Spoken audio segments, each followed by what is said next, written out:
Black Rose Helena is a very difficult unit to take on in both arena and in guild battles. So what I'm going to do today is show you some mock battles that I fought against her, trying to kind of raise my win percentage and figure out how to beat her, especially given that I don't have her. So I'm going to share that footage with you, and then afterwards we can take a look at my team composition and talk about those decisions. So if you want to skip to any part of the video, you can use the timestamps in the video description, and then otherwise let's get to the battles.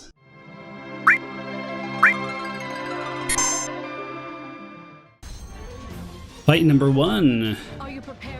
So this Black Rose Helena is not using her own TMR. That's okay though, that's a pretty good buff. The King Mont TMR. Now I'm using Revitalize. This is just what has to happen.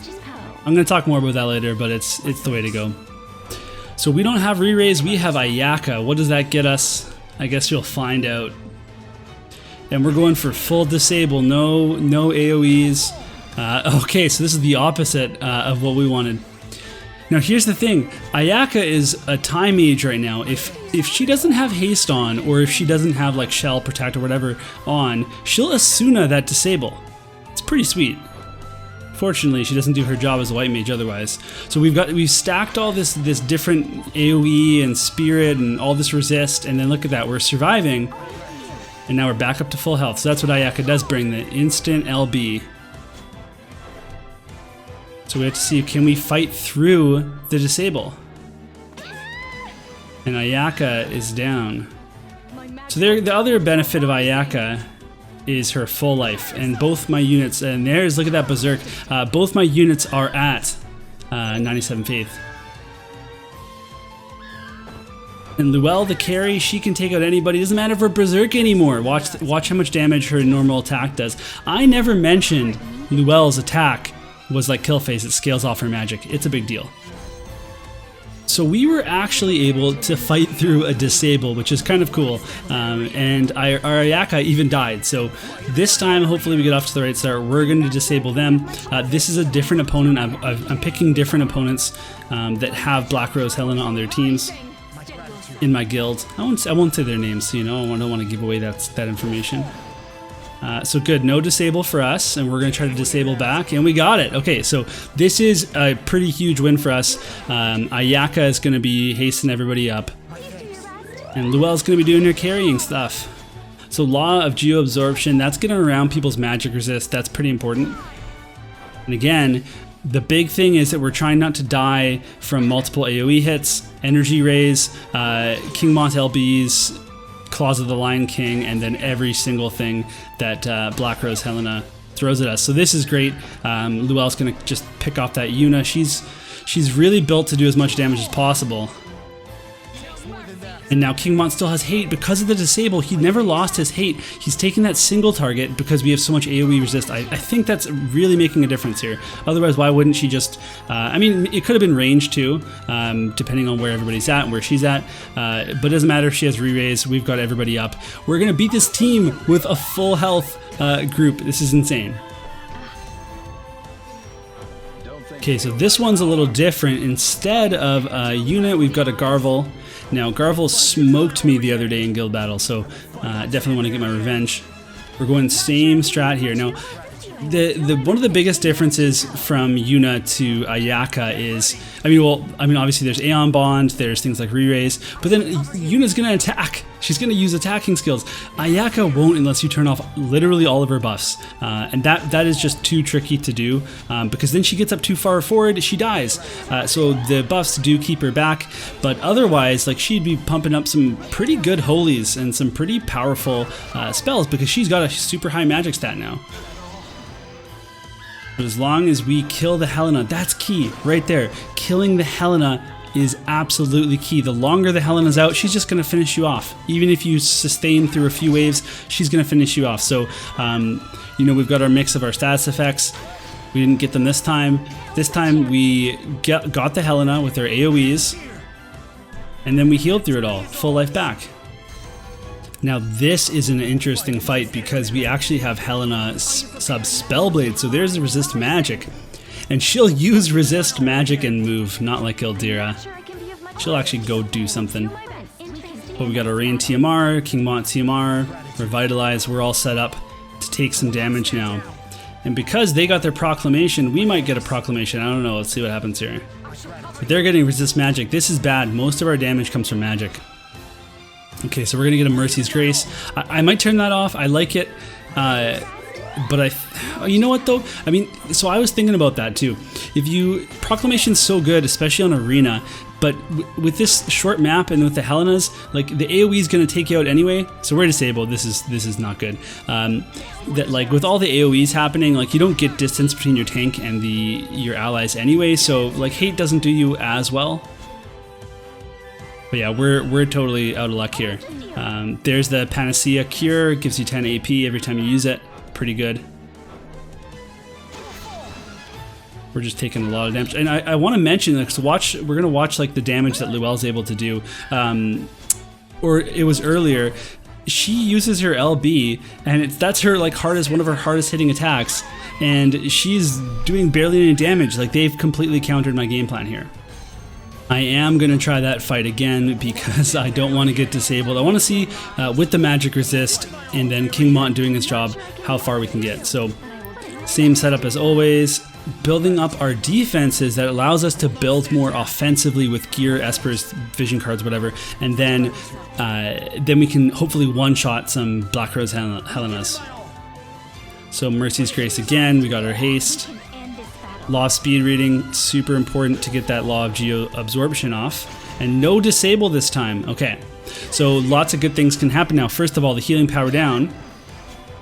And look, we're like dealing with, you know, all this damage decently. Going for the Ayaka, we lost hate, but now we're healed, so lucky not to get a disable there. Considering we are full 97. And we're not getting an LB because Louelle's too close. Louelle moves up quite a bit. Really going after my Ayaka, but she's able to take it. There's the LB. Okay, so Ayaka's down. We're not going to get any full lives anymore, you know, LBs. With the Law of Geo Absorption, that's key because of all that magic resist. Absolutely essential. Okay, now we're looking pretty good. Yuna's berserked. That's look at that, 247 damage. Good job, Yuna. And they're at 2,000 damage from an auto attack on Louelle. She's quite powerful. Okay, so now for the fun part, we're going to talk about the composition here. So we have Louelle. She is sub her own scholar job, and this is because we want to have this Law of Speed Reading on. It reduces the activation time. It's really key. I have the Law of Disarmament turned off. Then on her main job, the main things that she will use is the Law of Geoabsorption. I've actually got the Law of Preservation turned off, and I even have the Law of Free Action off right now because it was causing her to group up too close to Mont. So I turned it off, although this is really good. It gives 15 AP to allies, gives them 25% agility, and gives herself 25% agility. So it's a really good buff, just not on this short map where they're at you right away. So I've turned that off for now. So the main thing is I want her to get the Earthen Invocation as well. That gives her Earth attack up, and then she can start using her attacks. So I also want her using that King Mont TMR, King of the Lion's Cloak, for that AoE resist. And then I've got her full offense. So Earth Enhancing Rune to increase her Earth attack, Sharp Mind to give her that Spirit Piercing and the accuracy, and then Reactive Force to just deal some damage with a higher proc rate. And then otherwise again, so I went with the Galmia coat. Now for a while I was using the Smart coat, and with the Smart coat you're going to get 3 more Spirit and 8 Magic resist, which is obviously quite good, but you actually don't get that much of a drop off in Spirit from the Galmia coat, but you get more DPS. And I was able to justify that by saying she's going to have the AoE resist, she's going to get hit with magic AoE, so that's better than having the 8 magic resist over the, the 30% magic up. I'd rather have that. And then otherwise she has Bahamut, it has magic resist spec, that's important. And right now I've got her with the AoE resist. Again, so much AoE in these fights, so the Winter Holiday Party. And I also have the Maxed Blossoms in the Dark on Ayaka, and this gives her Ruinja. However, she doesn't use it. So I might actually sub this over just for the extra magic stat. It's not a huge deal to Louelle, but at the same time, Ayaka does get this 10% magic and Louelle doesn't because of her weapon, I guess. So whatever. This is what I'm rolling with right here. Then Ayaka is going to use a Maxed Rain TMR. She's got some magic resist, and she has Siren. And really, I don't have a lot of Espers on her yet, so this is one of the pretty much the only choice I have, but it's good actually because it gives her some agility and some slash resist, which she needs. So definitely this looks good. In terms of her abilities on her white mage, I've actually turned off the new Divine Melody. And now I think this ability is good. I don't want you to take away that I'm saying it's bad. It's because like Mont, his main job is to be tanking and disabling people, and then Louelle doesn't need defense piercing. This takes away from her hasting. So for now, for this composition specifically, it's off. In arena, it's on. I'm using it. It's a really cool ability, but we don't need it. And then for Time Mage, I just have the haste is the main thing here. And if I turn haste off, she would start pushing forward and she would start hitting people with Ruin Ja and Holy, and it would be pretty cool. She can do some pretty massive damage, but if she gets too far up, she is going to die. Then on King Mont, I've got him now, I raised him this morning to 97 faith. He can get the most healing, guaranteed full lives, and then the chance to disable people. So that's what we're going for with this. I have Nightblade sub, and I've turned off the double resist and the spinning slash and stuff. With the Master Lord, I've actually turned off the Kalim's Pride. I don't think it really matters, but I turned off Claws of the Lion King. That's really, or the Young King. That's really important because this will take precedence over the Fangs of Leonis often, and I want him to use Fangs of Leonis.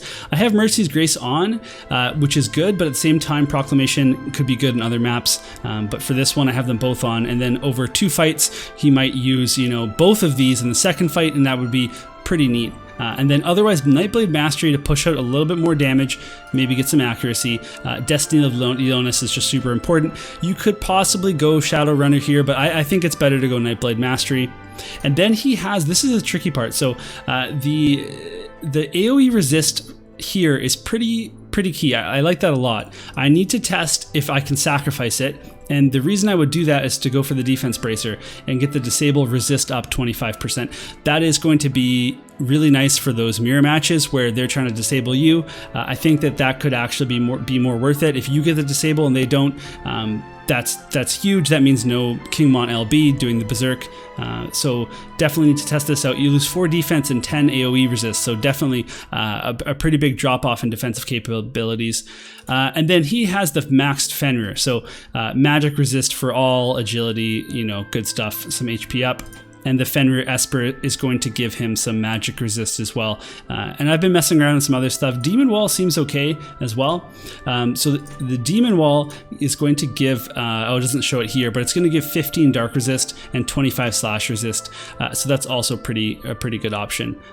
For Mont, the Fenrir I actually put on because it's going to give him slash attack up. It's going to give him 94 attack versus the 80 here. So I just pushing little bits of damage because you have to do that. You have to push whatever little amount of damage you can so that you can kill Helena in one shot or close to as one shot as possible, because it's just like when we were fighting Yuna. Yuna's going to be healing all the way up to full. She's going to be full lifing people, whatever it is. So you can't let Helena live nearly as long as you could let Yuna live, because Yuna will just get stuck in a healing loop and then eventually kill you. Helena will just kill you, so you have to kill her. I was actually having so much trouble because I had things on Louelle, like for example, I was using the Scholarly Intuition to raise her defense. I had more defensive cards. Instead of Blossoms in the Dark, I had Solidus. I didn't have Nightblade Mastery on. I didn't have whatever the Galmia coat. So, and I wasn't doing things like King Mont's TMR. I was maybe using, like Lucia's boots for the agility here, or whereas there they are, the Bewitching boots. So making these little changes, like trying to balance surviving hits and then doing as much damage back as possible, that's difficult, but you can do it, and that's what I've done here. And yeah, then there's also the matter of the bells. I promised I was going to talk about that. So I tried to do everything without the bells. I tried to use the Sacred Step. I tried using his own TMR. I tried lots of different things. The Helm of Remorse is kind of cool. You get some, like a magic resist buff there. And at the end of the day, it just was worse than other King Monts. He needed the bells to use his LB. He needed it to use just repeatedly try to disable people. It was just too important to not use the bells. And the reason I didn't want them was to use more Proclamation, Mercy Grace, Kalim's Pride, all that stuff. But at the end of the day, I think the best build is with bells. And even though Helena has the resist to berserk. It's the small resist, so she can actually, as you saw in the video, she gets berserked pretty easily. So especially because I'm at 97 faith, so I do think you need to go bells with King Mont. It's for sure the build in guild battle right now. So that's it. That's the video. This is early going, right? So some of those Helenas were 120, some of them were 115. People are still figuring out their offenses. Maybe they should be using Helena's TMR, maybe not. I don't know, because Helena's TMR would have protected her against all my attacks, whereas the you saw that the King Mont TMR only protected against the AoE attack. So there's definitely, you know, cases to be made for both. She gets more agility with her own TMR. So definitely early days, but right now I'm able to 3-star all of those fights. That's pretty freaking awesome. So I'm feeling good. This morning I could 3-star 0 of those fights. So we'll see you all next time. We'll see you on the Discord. Come share your builds so I can get better myself as a player. And then let me know if you have any questions in the comments below.